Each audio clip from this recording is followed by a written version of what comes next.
Assalamualaikum warahmatullahi wabarakatuh.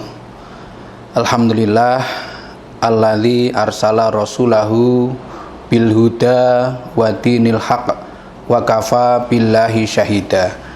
Asyhadu alla ilaha illallah wahdahu la syarikalah wa asyhadu anna Muhammadan abduhu wa rasuluhu nabil mustafa. Allahumma sholli wa sallim ala Muhammadin wa ala alihi wa ashabihi wa sallima tasliman katsira daiman mustamiron abada. Qala Rasulullah sallallahu alaihi wasallam, innal islama bada'a ghoriban wa sayaudu ghoriban kama bada'a. Rawahu Muslim.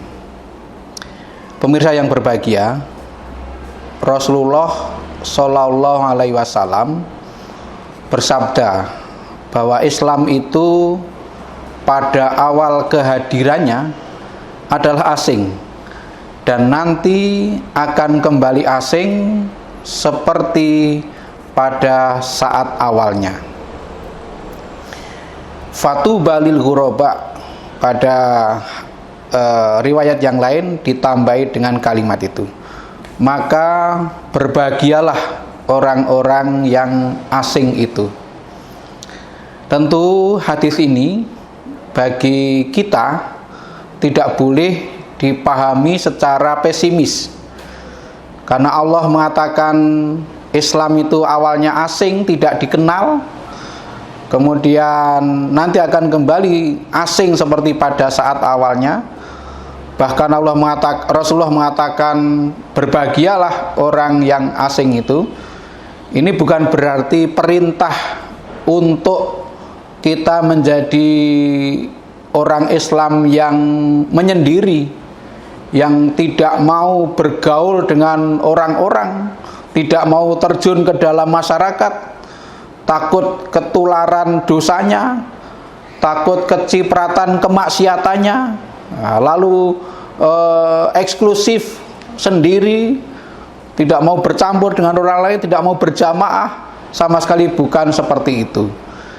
Yang dimaksud Nabi dengan orang yang asing atau orang yang ghuraba tadi adalah alladzina yuslihuna ma afsadan nas mim ba'di min sunnati.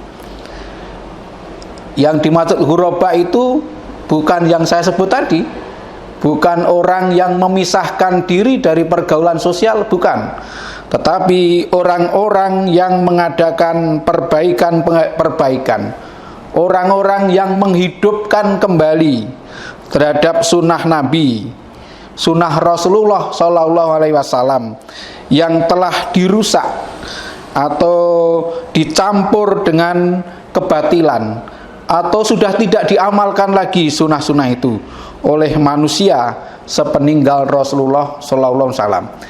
Jadi tentu memang orang yang menghidupkan sunnah itu tidak banyak jumlahnya, apalagi di tengah masyarakat yang memang sudah jauh dalam beragama itu dari sunnah-sunnah Rasulullah Sallallahu Alaihi Wasallam.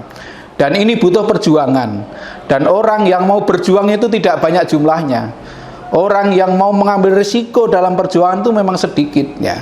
Maka itulah mengapa disebut ghuraba, disebut asing, karena memang tidak banyak jumlahnya.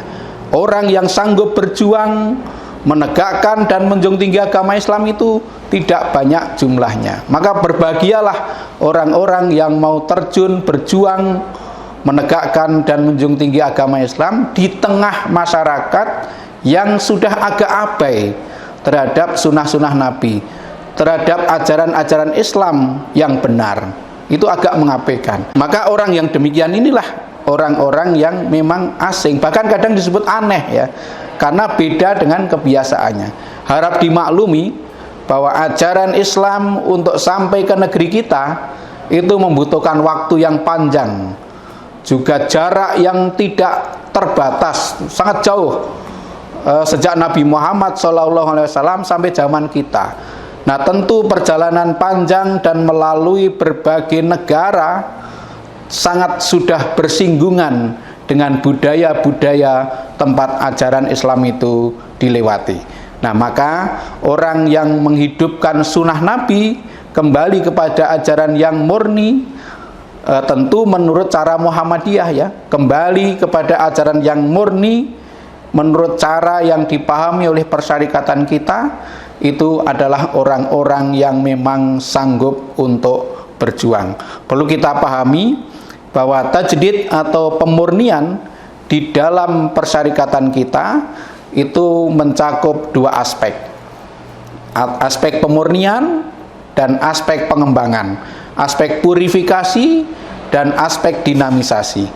Purifikasi itu purifikasi itu artinya pemurnian, mengembalikan kepada aslinya, itu ketika menyangkut persoalan akidah dan ibadah.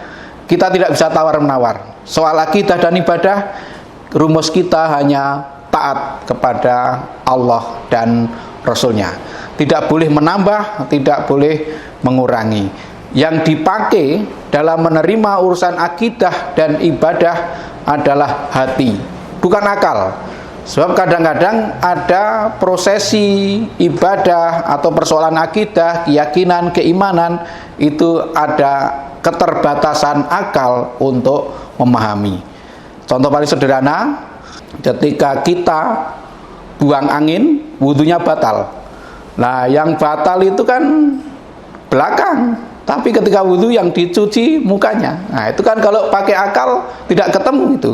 Tapi kalau pakai hati, pakai agama, ya kita harus taat seperti itu. Atau ketika berwudu, kita dalam kondisi tertentu boleh mengusap sepatu. Sepatu itu yang kotor kan yang di bawah, tetapi yang diusap dengan air itu adalah yang di atas. Itu kan secara nalar tidak ketemu.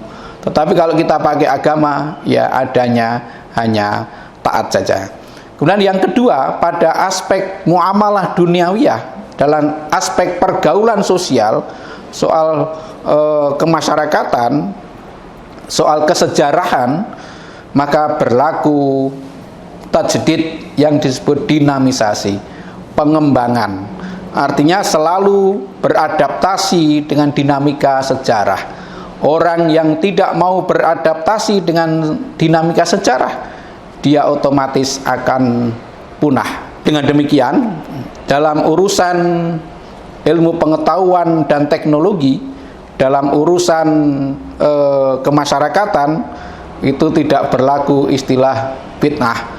Justru harus berkembang sesuai dengan dinamika zaman. Pemirsa yang berbahagia, sudah demikian pun sesuai dengan persyarikatan kita, itu memahami agama dengan manhaj bayani, burhani, dan irfani.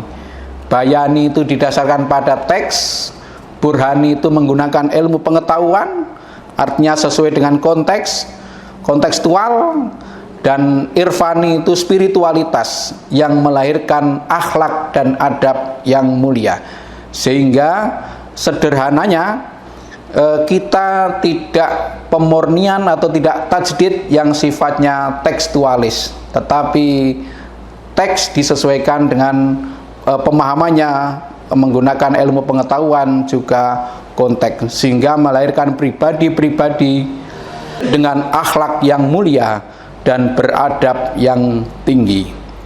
Nah, itulah tajdid di dalam persyarikatan Muhammadiyah atau cara Muhammadiyah untuk menghidupkan sunnah Nabi.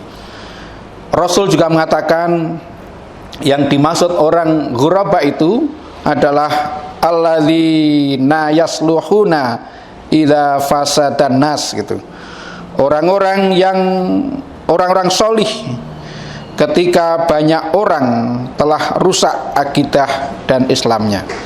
Jadi meskipun lingkungan itu akidahnya rusak, tetapi dia tetap menjaga kesalehan. Nah, ini orang-orang yang asing gitu, orang yang tidak mudah terpengaruh oleh lingkungan gitu, tidak mudah terpengaruh oleh situasi, tetapi orang yang punya jati diri, orang yang istiqomah pada kesalehan, meskipun tidak banyak temannya. Maka ini menjadi orang yang asing, dan di situ membutuhkan perjuangan. Dan memang orang-orang yang seperti ini atau orang yang disebut ghuraba itu adalah orang-orang yang menjadi pelopor di dalam menegakkan kebenaran. Pelopor, bukan pengekor gitu. Kalau pengekor itu gampang, sudah banyak yang menjalankan, tinggal mengikuti. Tetapi menjadi pelopor itu memang membutuhkan perjuangan yang tanpa batas. Itulah sebabnya Rasulullah SAW juga bersabda, "Ya'ti 'alan nasi zamanun as-sabiruna fihim ala dinihi kal qabidi 'alal jamr." Akan datang pada suatu zaman kepada manusia, kepada kita, orang yang sabar di antara mereka dalam menjalankan agamanya itu seperti memegang bara gitu, atau nyekeli mowo gitu. Jadi orang yang sabar itu mah berat ya, berat, karena ibaratnya seperti memegang bara itu panas. Nah, kalau dipakai logika psikologi, orang kalau minggring-minggring dalam memegang bara itu ya nanti akan melonyoh tangannya gitu. Tapi kalau dia mantap, istiqomah, justru akan panas itu akan memberi semangat, memotivasi, ibaratnya menghangatkan energi kita, menambah tubuh kita menjadi semakin kuat, semakin semangat. Itu artinya kita dalam beragama yang tidak minggring-minggring itu, yang istiqomah di jalan dakwah, di jalan akidah yang kuat, itu memang tidak banyak orangnya, dan itu membutuhkan kesabaran yang tanpa batas. Maka orang yang demikian oleh Rasulullah SAW dihargai sebagai seperti pahalanya orang yang mati syahid. Kata Nabi, "Al-mutamassiku bisunnati inda fasadi ummati lahu ajru syahid." Orang-orang yang berpegang teguh dengan sunnahku ya, dikala kerusakan umatku telah merajalela, maka baginya pahala syahid gitu. Jadi pemirsa yang berbahagia, tawaran dari Rasul itu yang membuat kita jadi bahagia ya, membuat kita jadi bahagia kalau mampu mengamalkannya, berpegang teguh pada sunnah Nabi di saat orang sudah mengabaikan, banyak orang tidak peduli lagi, bahkan banyak orang yang menakut-nakuti dengan agama Islam yang dikenal dengan Islamofobia itu. Kok kita tetap teguh?